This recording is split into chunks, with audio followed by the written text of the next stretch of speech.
There we go. I thought I'd just Quiet intro. tickle your Christmas fancy with a bit of a song. Good morning. How are you this morning? Tom Rogerson at Cottesmore, as only he can. The entrance could only be yours. Well, it was I thought you'd appreciate a song. I love a song. Always love a song. Is the mask staying on? Or... Oh, sorry. Yeah, so I forgot I had it on. Sorry. How can you hear me? Are you? Yeah. Me well?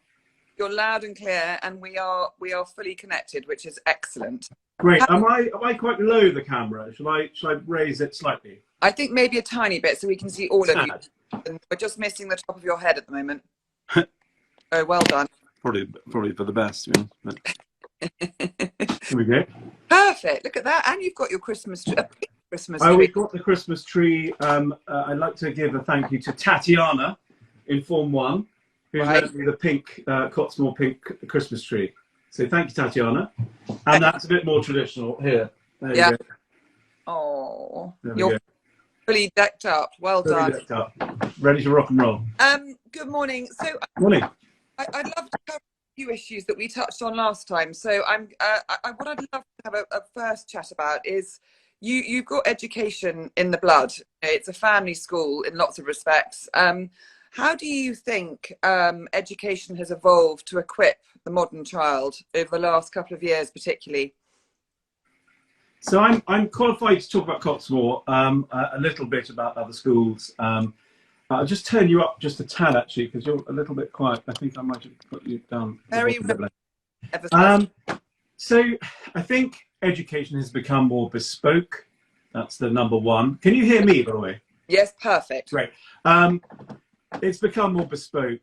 I think it was one size fits all. Nobody really cared 50 years ago or knew about dyslexia or dyscalculia or any of those other things, dyspraxia. And I think education has become much more bespoke. That's an obvious thing.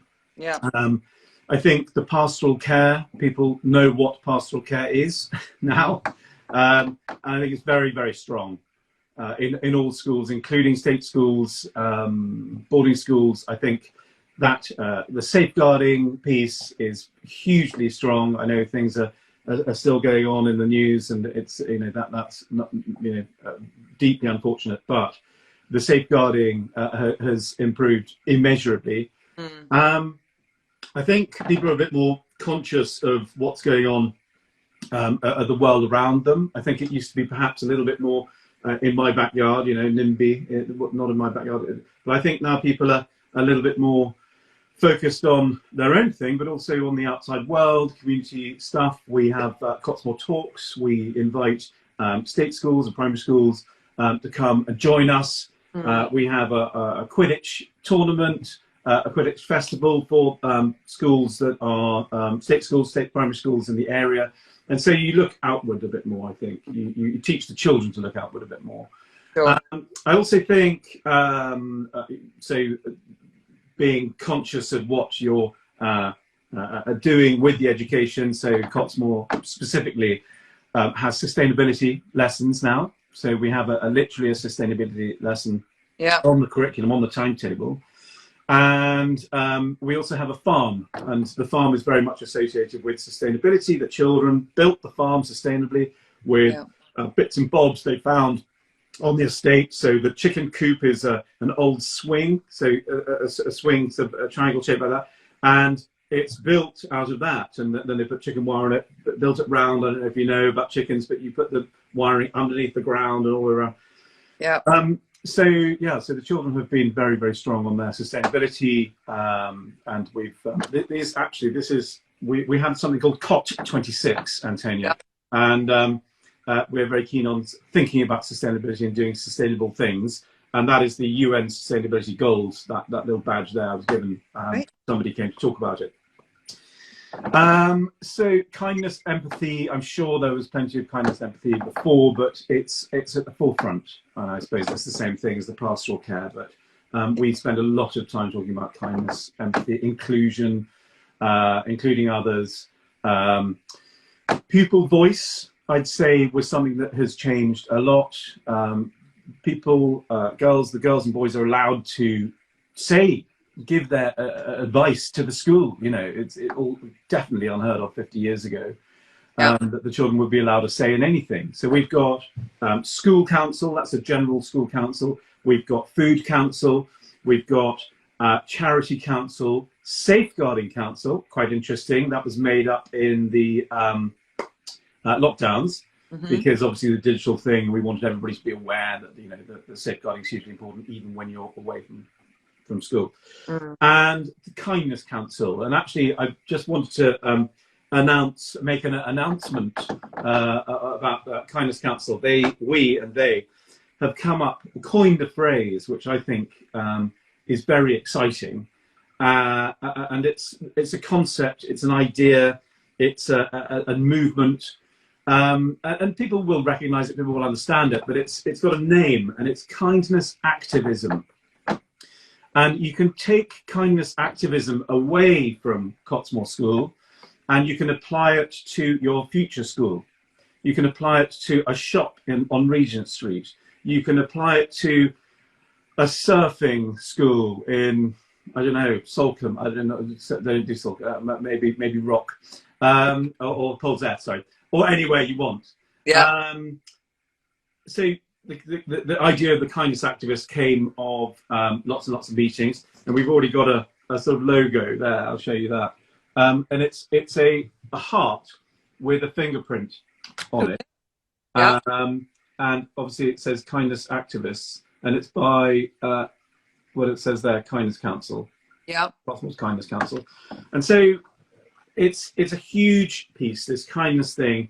It's got to be twinned with pragmatism, it's got to be twinned with realism, but it's the kindness thing is very, very important at Cottesmore. I think it's very, very important everywhere, and hopefully the children will learn about kindness activism at Cottesmore and take it to wherever they go through life. And that's yeah. So Yeah. that's how I feel about that.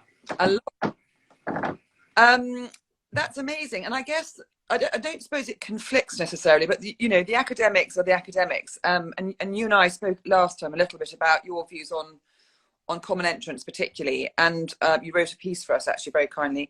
Do you think that common entrance has reformed sufficiently to reflect a true ability of a child?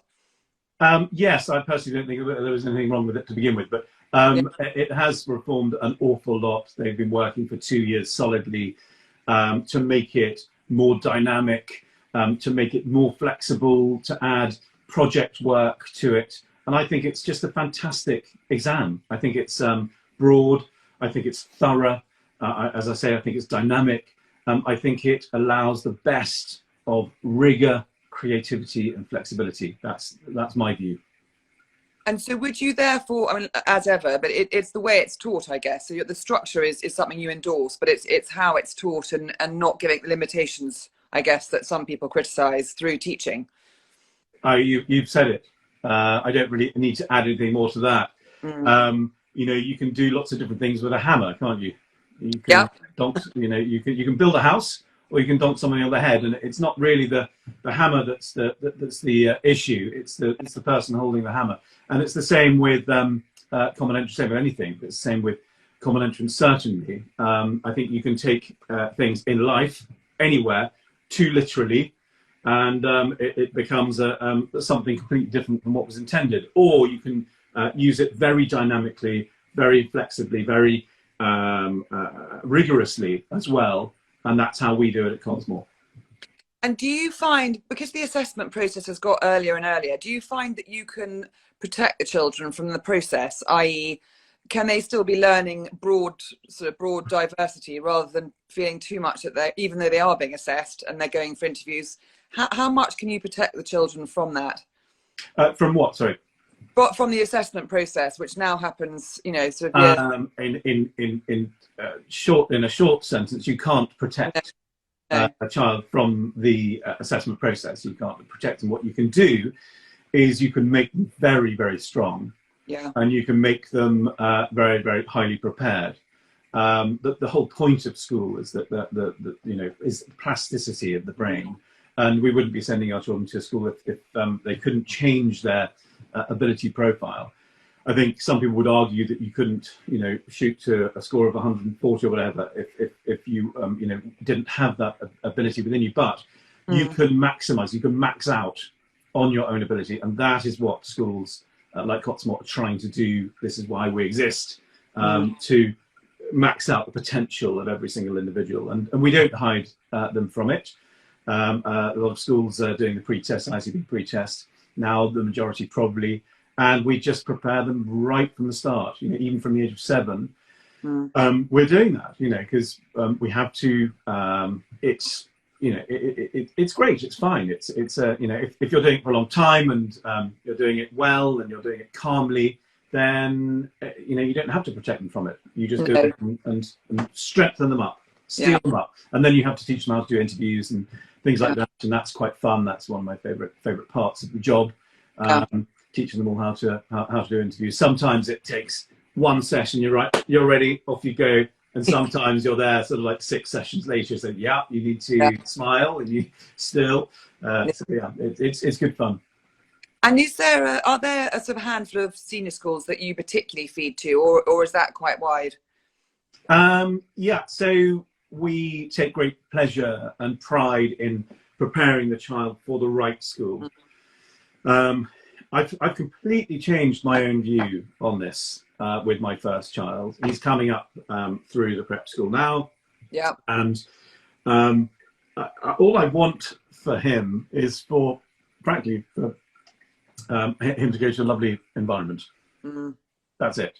So my view on him, maybe not my second son, but him has completely changed. You know, usually it's like, right, let's, you know, get them right into the very top school I can get to academically and not consider anything else.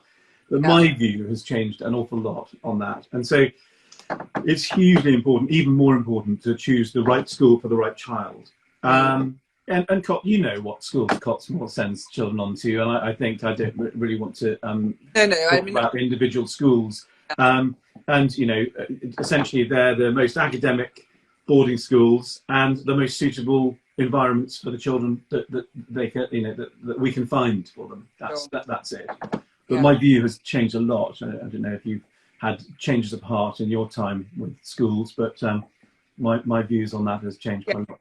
I think as a parent, your views change, because as you say, on the one hand, you want them to be to reach their full potential, but ultimately, if they're not happy in their own skin and their environment, they're not going to realise their potential, no matter where they are. So, I think, but also I think it's very dependent on your family dynamics. You know, if you're looking for a school for the family, that's slightly different than if you're looking for the individual again. So there are lots of different things at play. You need to be so careful, because I think the old-fashioned view is that, oh, this school is, you know, for this and this school is this. I think these days it's changed so much, and local schools are very, very different to the way they used to be, and even, you know, the more high octane boarding schools, they're different places. So I think there's so much more choice now. Much more difficult for parents. No, I agree with that totally. And I'm right in thinking Cottesmore is a full boarding school? That is absolutely correct. Yes, good.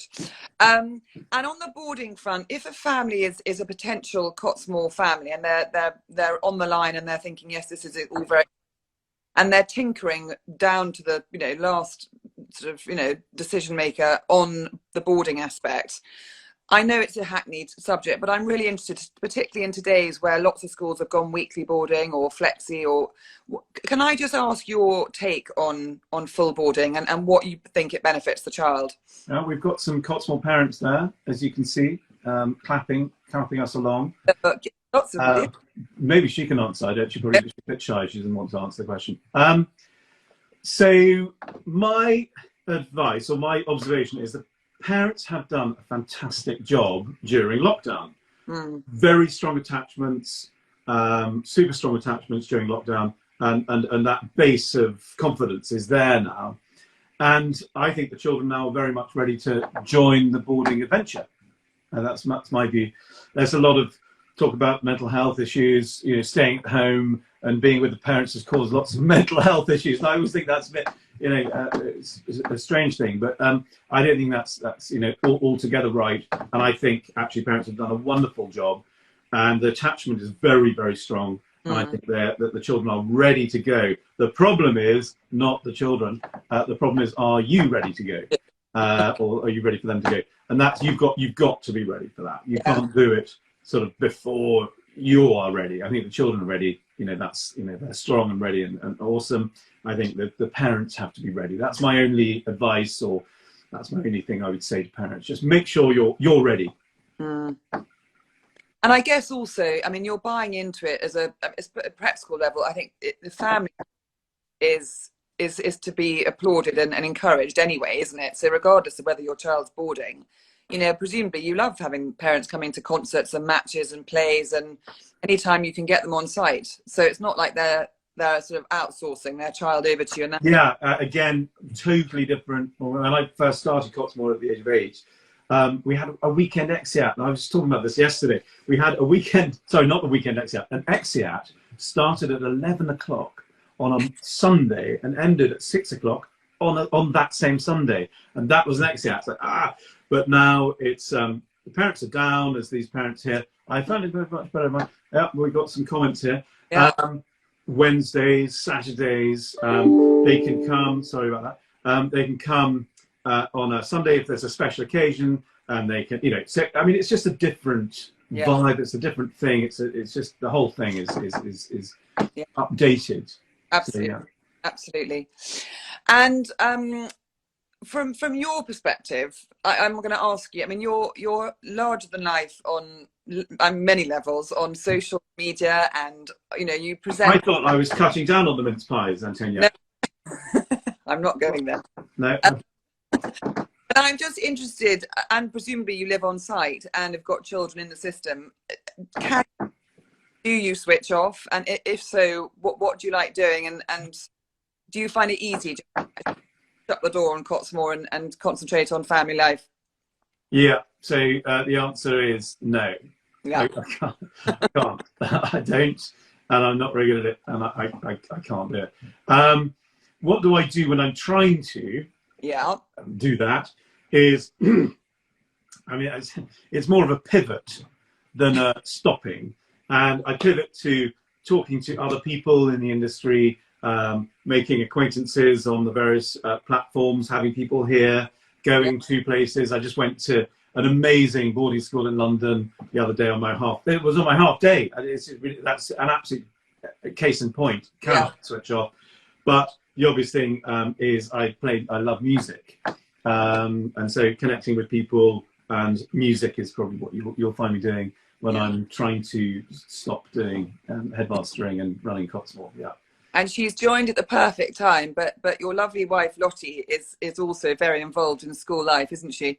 Yeah. She's right there on the. Yeah. Well, she's not actually, but she's there. And she. I mean, you approach things as a dual role, or what's her actual involvement in school life? So I mean, it's she takes an incredibly large role in making Cottesmore function, and very often it's this person is something is happening over there and they can't do that, and then Lottie is filling in, but she has a very specific role. She's principal of the pre-prep. She is the registrar with some help, but she's the registrar. She organises my time and my meetings, so by means of the PA type role. She is acting DSL at the moment. So probably maybe just a teensy bit too much, maybe, Antonia, but I'm sure we can work on that in the next 6 months. A break over Christmas, doesn't she? She deserves a massive high five, huge plaudits and love from everybody. Fantastic. And what are your plans over Christmas? Are you staying put, or are you going off somewhere glamorous?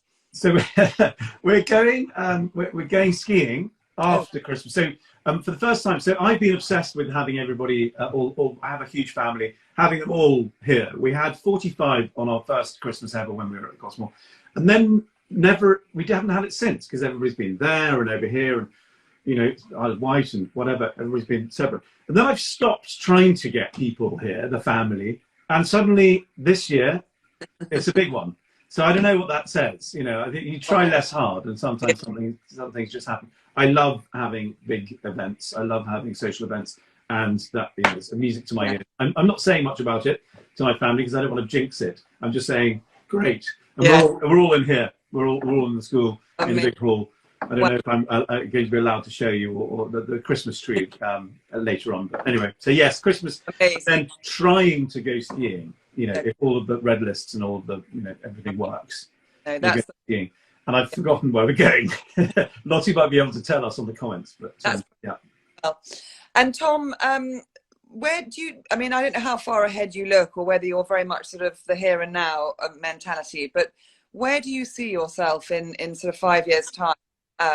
Do you see yourself fully entrenched and sort of Cottesmore for good, or are there plans afoot? Have you got sort of dreams and aspirations to do other things? So hopefully in Pease Pottage on the border of Surrey and Sussex, Antonia, hopefully still here. And yes, hopefully joined by lots of wonderful, continuing to be joined by lots of very fantastic people, continuing to try and attract some wonderful staff. We have an amazing staff from now, and continue to attract that, maybe to help me manage or lead the school, into the future. So that's where I see Cottesmore going. It's just hopefully more of the same. We've been very successful, and I just want to continue that.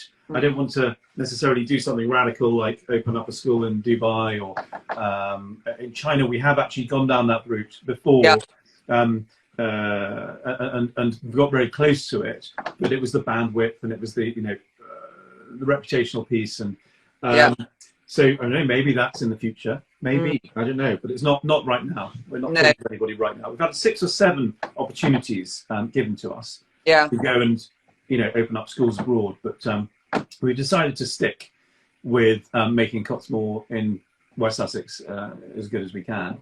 So more of the same, but hopefully joined by more awesome people. Absolutely. And I know that some of the prep schools have linked up with senior schools and sort of formed groups. Do you see the benefit in that? Yeah, I think if things are tough, I think that's a good benefit in that. Yeah.